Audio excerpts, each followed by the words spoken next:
Now I'm used to driving around in the snow and icy conditions and pretty cold temperatures because it's my job, but most of you won't be used to that.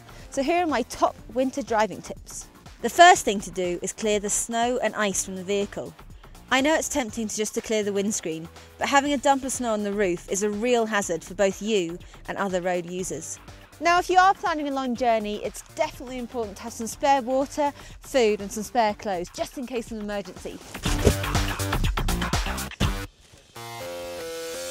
Now let's check the lights and tyres. You may need the assistance of someone else to check your brake lights, but it is essential that your lights are working, especially in bad weather. And don't forget your fog lights too. Tyres need to be at the correct pressure and check the tread depth. Bald tyres are not only illegal, they're potentially lethal as the vehicle will not be able to maintain sufficient traction with the road.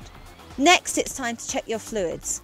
Oil levels are essential, but so is antifreeze, washer fluid, and of course making sure you have enough fuel. Okay, so that's all the checks before setting off, but what about driving? There are a few things to remember here too. Always use the highest practical gear, so get up into third or fourth when driving, as this limits the amount of torque and will help to prevent wheel spin, unless descending a hill, in which case you want to use the lowest practical gear to remain in control. If you have hill descent control, then it's a feature well worth using, as it will prevent the wheels from locking up.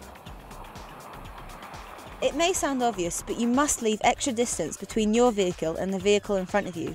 It takes a lot longer to stop in adverse conditions, especially if it's icy. So all these tips are really important, but the main thing is don't rush, take your time, and make sure you get there safely.